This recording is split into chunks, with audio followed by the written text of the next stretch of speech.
बिस्मिल्लाहिर्रहमानिर्रहीम। स्टूडेंट्स, आपको assignment 6 EDUA 630 इसके सोल्यूशन में खुश आमदीद कहते हैं। सोल्यूशन की तरफ जाने से पहले मैं आपसे दरख्वास्त करूंगा कि ये आप लोगों की लास्ट असाइनमेंट है और इसमें आप थोड़ी सी हमारी भी हेल्प कर दें। अगर आपने अभी तक हमारा चैनल सब्सक्राइब नहीं किया तो काइंडली इस चैनल को सब्सक्राइब कर दें, लाइक करें और शेयर करें। अगर आपको किसी चीज़ की समझ नहीं आ रही तो वो आप लोग कमेंट में ज़रूर मेंशन करें। इंशाल्लाह मैं आपको वहाँ पे उस चीज़ का रिप्लाई कर दूंगा जिस चीज़ की आपको समझ नहीं आ रही।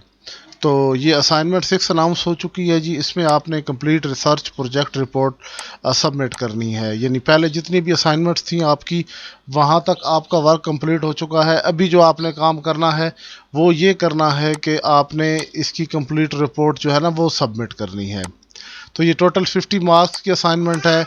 आपका कंप्लीट जो वर्क है उसमें आपने इसमें कंप्लीट वर्क सबमिट करना है। जितना भी आपका वर्क है वो सारा आपने इसमें सबमिट करना है। टोटल 50 मार्क्स की असाइनमेंट है। इसमें अब आपने करना ये है कि असाइनमेंट 1 से लेके असाइनमेंट 5 तक जितना भी आपने वर्क किया है सबको आपने कंपाइल करना है। उसकी एक फॉर्मेटिंग गाइडलाइंस हैं वो मैं आपको बताऊंगा। उस तरह सारा डेटा आपने अरेंज करके तो ये कंप्लीट फाइल सबमिट करनी है।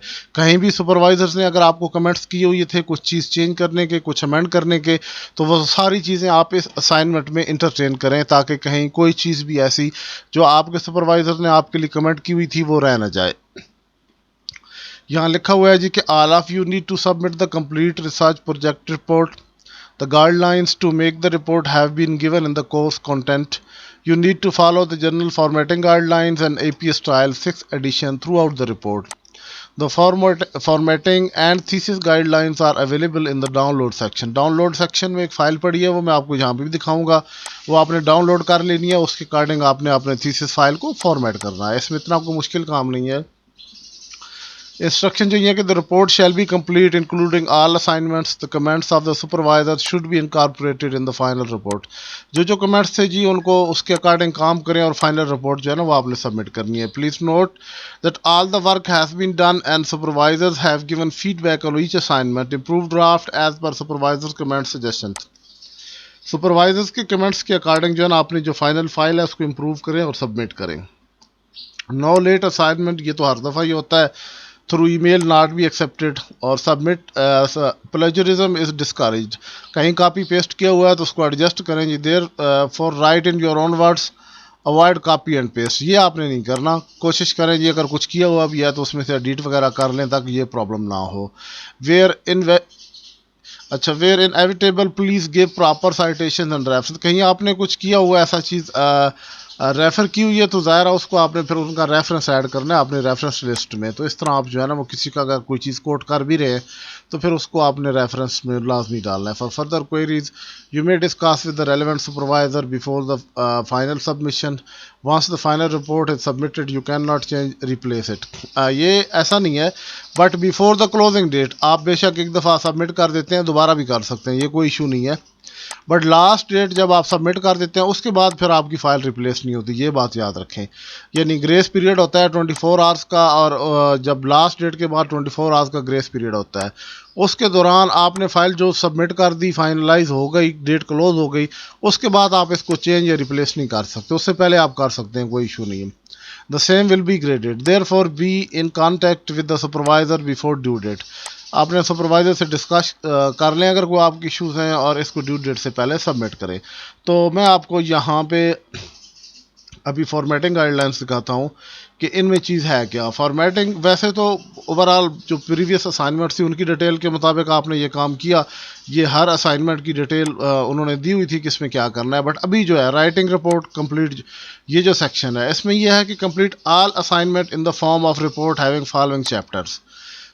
आपने सारे चैप्टर के हिसाब से करना है। आपने जो फर्स्ट और सेकंड असाइनमेंट सबमिट की थी, चैप्टर 1 इंट्रोडक्शन।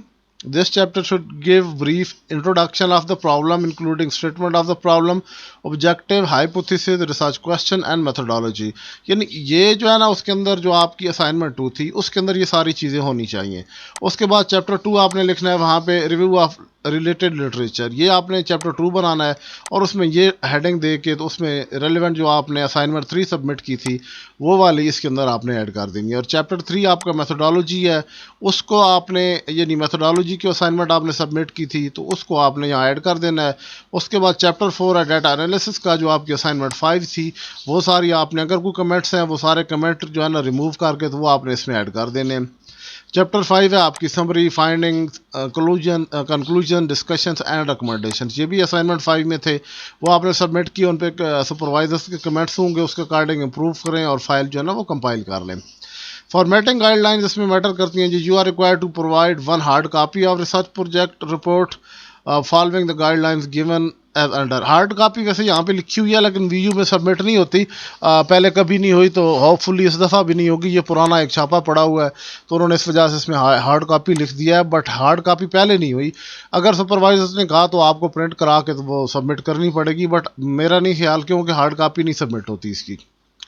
पेपर साइज आपका जो A4 होना चाहिए 8.3 बाई 11.7 इंचेस जो है ना। A4 का साइज़ यही होता है। जब आप MS वर्ड में जाए ना, यहाँ पे आपका पेपर जो है ना होम पे जाए और ये पेज लेआउट है, इसमें मार्जिन है, मार्जिन में ना यहाँ पे मतलब जो A4 साइज़ का पेपर होता है ना उसका साइज़ यही होता है 8.5 बाई 11 का ना। ये जो A4 का इसमें यानी जो पेपर साइज़ है ना वो ये है, ये देखें ना 8.5 बाई 11 इंच का, ये आपका उसी में होगा, ये स्टैंडर्ड साइज़ है इसका।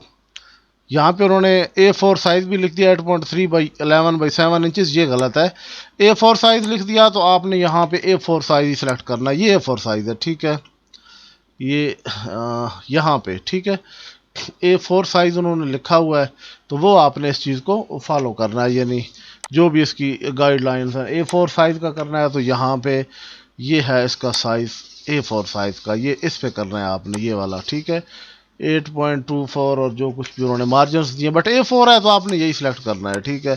तो 6.9 है, चलो इन्होंने 7 लिख दिया, इसका इशू नहीं है, बट आपने इसी को फॉलो करना है। मार्जिन जो है ना 1 inch on top bottom right, 1.5 जो है ना लेफ्ट पे होना चाहिए। तो यहाँ पे देखें, ये फाइल मैंने ओपन की हुई है, ये आपने ना जो उसके मार्जिन हैं यहाँ पे देखें, कस्टम मार्जिन करने हैं आपने, ठीक है। यहाँ पे आपने क्लिक करना है, ये देखें 1 टॉप पे है, मैं आपको इसको मजीद ये 1 इंच टॉप पे है, 1 बॉटम पे, 1 राइट पे, 1.25 है, यहाँ पे इसको आपने 1.5 करना है, ठीक है। 1.5 का कहा गया है कि आपको मार्जिन इसका 1.5 होना चाहिए। कहाँ से करना है, ये मार्जिन्स पे क्लिक करें, ये कस्टम मार्जिन्स, और यहाँ पे देखें 1 टॉप, 1 बॉटम, 1 राइट और 1.5 लेफ्ट, ये आपने कंट्रोल ऑल करके सब पे अप्लाई कर देना है, यानी पूरे उसके ऊपर। Font size and type 12 point times new Roman font, ये टोटल जो आपका रनिंग में फॉन्ट है ना वो करना है, बाकी की अलहदा फॉर्मेटिंग है, लेकिन जो फॉन्ट है ना आपका इसका, यानी ये वाला, ये रनिंग जो फॉन्ट है ये वाले, ये आपने 12 टाइम न्यू रोमन्स, ये कहाँ से करने हैं ये भी मैं आपको बता देता हूँ। ये देखें, आपने यहाँ पे होम पे क्लिक करना है, जैसे ये है, अभी इसको मैंने सेलेक्ट कर लिया, ये टाइम्स न्यू रोमन है ये, और इसको आपने सेलेक्ट करके जितना भी डाटा है उसको सेलेक्ट करके यहाँ से आपने 12 का फॉन्ट इसका कर देना है। ये कोई इतना मुश्किल काम नहीं है। अब ये बात समझने की है, हेडिंग्स एंड सब हेडिंग्स, ठीक है। फॉन्ट साइज 14 बोल्ड हेडिंग का, मेन हेडिंग्स का, और जो उससे कम है उनका 12 point bold headings, time new Roman इसका भी फॉन्ट होना चाहिए, ठीक है। हेडिंग्स में आपको बता दूं, जैसे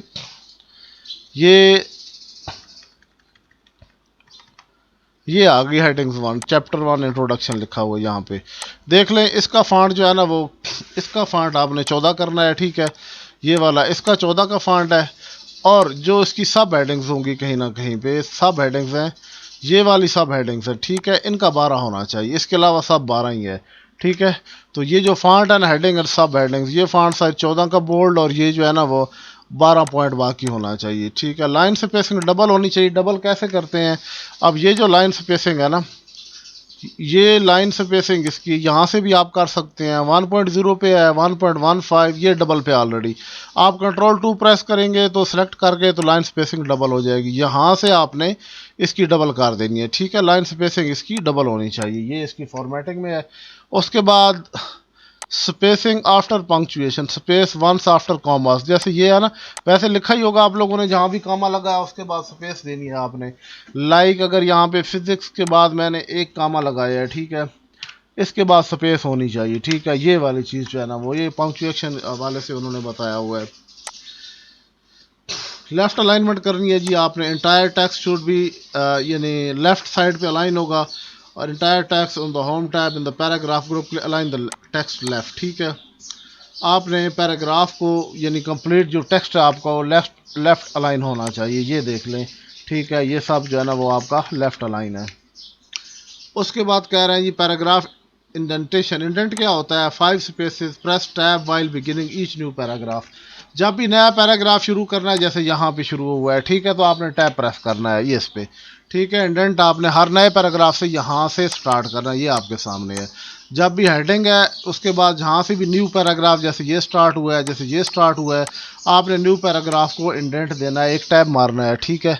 इस तरह आपने करना है। उसके बाद पेजिनेशन है। Page number appears 1 inch from the right edge of the paper on the top margin of the page. Top margin पे आपने पेज का क्या करना है, पेजिनेशन जो है ना वो टॉप पे करनी है आपने। तो उसका ये है कि ये पेज है आपका, आपने इंसर्ट में जाना है, इंसर्ट में जाके इसमें पेज नंबर इसी जगह पे लगा हुआ है, आपने यहाँ पे पेज नंबर पे क्लिक करना है, द पेज पे जाना है, इस पेज पे, और ये 3 नंबर पे जो है यहाँ पे इस पे क्लिक करना है, इस पे, ठीक है। इस पे ऑलरेडी यहाँ पे पेज ऐड है, आप यहाँ पे अपना जो है ना वो पेज नंबर ऐड कर सकते हैं, ठीक है। Page number must write corner पे टॉप पे होना चाहिए, ये कह रहे हैं, ठीक है। Table headings, table 1 is typed flush left above the table caption, ठीक है। उसके ऊपर आपने लिखना है जी, यानी टेबल जो आपका है ना, टेबल 1, टेबल 2 और इस तरह की जो चीज़ें हैं ना वो यहाँ पे कहीं ना कहीं होंगी। मैं दिखाता हूँ आपको, जैसे ये है, देखिए ये चीज़ इस तरह आपने टेबल नंबर देने हैं। टेबल नंबर लिखना है आपने 12 का टाइम न्यूज़ रोमन और इस तरह बोल्ड करके लिखना है, ठीक है। अगली जो चीज़ है टेबल कैप्शन, क्या है जी, वो टेबल है किस चीज़ का, वो आपने इटैलिक लिखना है, ठीक है। जैसे यहाँ पे फ्रीक्वेंसी टेबल स्टेटमेंट 9 जो कुछ भी है ये वाला आपने यानी इटैलिक में लिख देना है। और फिगर कैप्शन, फिगर वन जो आपकी ना यानी जो पिक्चर्स वगैरह लगाते हैं उनका figure 1 is type flash left and italicized on the first line below the figure should be a brief descriptive phrase। अब फिगर के नीचे आपने लिखना है जी आपकी किस चीज़ की वो है। मेरे पास अभी इसमें कोई फिगर शायद पड़ी हुई नहीं है, चेक करता हूँ कहीं भी फिगर हो तो। वो आपने जैसे आपने पैराग्राफ वो दिए होते हैं चार्ट वगैरह या इस तरह की कुछ चीज़ें दी हुई हैं तो उनमें कहीं ना कहीं फिगर होती है, तो फिगर के नीचे उसको ऐड कर देना। इतना बड़ा इशू कोई नहीं है, फिगर लिख के तो उसके नीचे आपने डिस्क्रिप्शन ऐड कर देनी है कि किस चीज़ की आपकी यानी फिगर जो है ना वो लगा रहे हैं। तो बस बेसिक यही फॉर्मेटिंग गाइडलाइंस हैं। मैं यहाँ पे आपको बता दूँ, यहाँ इसको ओपन करके ये आपने अपना टॉपिक लिखना है जी, ठीक है। ये 16 का फॉन्ट होना चाहिए, उसके बाद बोल्ड होना चाहिए, ठीक है। तो टाइम न्यू रोमन्स और सारे जो है ना वो यानी ऑल कैप्स में लिखा हो, ठीक है। सबमिटेड बाय जो भी है नेम आईडी वगैरह जो कुछ, और ये वाला फ्रंट पेज है इसका, ठीक है। उसके बाद ये ओरिजिनलिटी स्टेटमेंट जो है ना वो सर्टिफिकेट है, ये आप जो उसमें भी पड़ा हुआ, अगर किसी को चाहिए तो मुझे बताएं, मैं आपको ईमेल कर दूंगा। ये जितने भी सर्टिफिकेट्स हैं ओरिजिनलिटी स्टेटमेंट है, ये आपने लगानी है इसके अंदर। इसमें कुछ लिखना नहीं है, बनी बनाई है ये। सुपरवाइज़र की भी है, वो भी आपने इस ऐड करनी होती है, तो वो भी बनी बनाई, इसमें थोड़ा आपने अपना नेम चेंज करना है। उसके बाद अप्रूवल शीट है इसकी, वो भी आपने इसके अंदर लगानी है, ठीक है। और उसके बाद ये वाली डेडिकेशन, ये आपने अपनी मर्ज़ी से जो है ना वो ऐड कर देनी है कि आप किसको डेडिकेट कर रहे हैं। जिसको भी करना है वो उनका डेडिकेशन आपने लिख देनी है, इस तरह ये डेडिकेशन को आपने कर देना। एक्नॉलेजमेंट है जी, एक्नॉलेजमेंट भी बनी बनाई भी है, आप इसमें अपना नाम वगैरह कर सकते हैं। अगर नहीं तो ये पढ़िए, ये फाइल आपको दे देंगे, आप इसमें से अपना नाम वगैरह एडिट करिए। ये चीज़ बड़ी लाजमी है जी, टीओसी टेबल ऑफ कंटेंट्स। तो ये ऐड किस तरह करने हैं मैं पहले वीडियो में बता चुका हूँ आपको कि टीओसी आपने कैसे ऐड करने हैं। सिंपल सा इसका तरीकाकार है, कोई इतना मुश्किल काम नहीं है। टीओसी जितनी भी आपकी हेडिंग्स हैं उनको हेडिंग 1 2 3 यहाँ से करें पहले सिलेक्ट करके। उसके बाद आपने यहाँ पे जाना है रेफरेंसिंग में, और ये टीओसी है इस पर क्लिक करें, ये फर्स्ट वाले पे क्लिक करें, ये जो पहला टेबल है ऑटोमेटिकली पेज नंबर और सारी हेडिंग्स जो है ना वो जनरेट कर देगा। ये बिल्कुल ईजी है, इसमें कोई मसला नहीं है। और हेडिंग 1 2 क्या होती है ये मैं आपको यहाँ पे बता देता हूँ। वो इस तरह आप जितनी भी हेडिंग्स हैं उनको आपने करना है। अभी ये चैप्टर 1 लिखा हुआ है इंट्रोडक्शन का, ठीक है। मैं आपको इसकी एक चीज़ बता दूं, ठीक है। यहाँ पे हेडिंग 1 पे आप क्लिक करेंगे, हेडिंग 1 को आप मॉडिफाई करें। इसकी ज़रूरत है आपकी टॉप हेडिंग की, टाइम न्यूज़ रोमन, यहाँ आपके सामने नज़र आ रहा है, ठीक है। ये 14 का फॉन्ट है, बोल्ड होना चाहिए, ब्लैक होना चाहिए। अप्लाई ऑटोमेटिकली अपडेट, ठीक है, आप इस पर करेंगे और इसको करेंगे आप ओके। तो जितनी भी आपकी हेडिंग 1 है उनकी सब के ऊपर ये अप्लाई हो जाएगा, ठीक है। और आप जब फिर TOC बनाएंगे, जितनी भी हेडिंग्स आपने सेलेक्ट कर ली, आप जब TOCs बनाएंगे तो फिर आपने क्या करना है कि इसको यानी रेफरेंसेस पे जाके और यहाँ TOC पे इस पे क्लिक करेंगे तो ऑलरेडी ये वाली शीट जनरेट कर देगा, क्योंकि ऑलरेडी यहाँ तो बनी हुई है ना। तो आप जब बनाएंगे तो ये सारी शीट जो है ना यहाँ इस तरह की TOC बना देगा। उसके बाद आपने लिस्ट ऑफ टेबल्स ऐड करने हैं, जितनी भी टेबल्स हैं आपके, वो उनका सीरियल नंबर है, वो आपने इस तरह बना लेने हैं। जितने भी टेबल्स हैं उनका नाम लिखना है, डिस्क्रिप्शन और किस पेज पे है, ये सारी चीज़ें उसके अंदर आपने जितने टेबल्स हैं और फिगर्स हैं वो सारी ऐड कर देनी है। उसके बाद ये तरीकाकार है, ये आपके सामने ही है, चैप्टर 1 इंट्रोडक्शन है, इसकी हेडिंग्स हैं, ये कंप्लीट फॉर्मेट हुआ है। तो इस फॉर्मेट को आप फॉलो करें। अगर किसी को भी कहीं भी कोई इशू है समझने में कि कुछ समझ नहीं आ रहा, तो आप कमेंट्स में पूछ सकते हैं, व्हाट्सएप कर सकते हैं। बाकी अगर किसी ने फॉर्मेटिंग करवानी हो, कोई पेज सेटअप करवाना हो या थोड़ा बहुत सेटिंग है, अगर किसी की फॉर्मेटिंग्स की असाइनमेंट को बनवाना चाह रहा है तो हम RS 500 में कंप्लीट फॉर्मेटिंग करके देंगे। 100% APA के अकॉर्डिंग जो है ना सारी चीज़ें उसकी मतलब जो आपका डाटा है उसको हम अरेंज करके देंगे। अगर किसी की एडिटिंग है तो फिर उसके अकॉर्डिंग से काम होता है। लेकिन अगर किसी को फॉर्मेटिंग का इशू है तो हम इंशाल्लाह 500 इसकी प्राइस है, हमें दे दें, हम आपको कंप्लीट जो फाइल है APA की जितनी भी रिक्वायरमेंट है उसके अकॉर्डिंग प्रिपेयर करके तो दे देंगे। एक बात याद रखें कि हमें ये नहीं पता होता कि आपने डाटा कहाँ से लिया। अगर कुछ दोस्त कहते हैं रेफरेंसेस का इशू होता है कि आपने जहाँ से भी डाटा लिया है वो आपको पता है, तो बाकी जितनी भी फॉर्मेटिंग है वो अगर रेफरेंस लगे हुई हैं तो उनको APA के मुताबिक हम कर देंगे। बाकी अगर नहीं है तो फिर ये आपका इशू है कि आपने डाटा कहाँ से लिया, ये प्रोवाइड करना आपका काम है। बाकी इंशाल्लाह हम आपको कंप्लीट इसकी फॉर्मेटिंग कर देंगे। ये थी आपकी असाइनमेंट, होप कि आपको बिल्कुल समझ आ गई होगी। अभी भी किसी को कुछ समझ नहीं आई तो आप लोग मुझसे पूछ सकते हैं, इसमें कमेंट्स में करें, कमेंट में करें या मुझे व्हाट्सएप कर दें। मेरा व्हाट्सएप नंबर आपके सामने शो हो रहा है तो उस पर आप कर लें। Thank you for watching this video. और दोबारा रिक्वेस्ट करूँगा कि यार मेरे चैनल को प्लीज़ सब्सक्राइब कर दें, ताकि आप लोगों को मैंने थ्रू आउट द सीरीज़ जो है ना वो फैसिलिटेट किया है, गाइड किया है। फाइनल असाइनमेंट है आप लोगों की, तो इसमें मैंने कोशिश की है कि आपको इन टाइम सारी गाइडेंस जो है ना वो मैं प्रोवाइड कर दूं।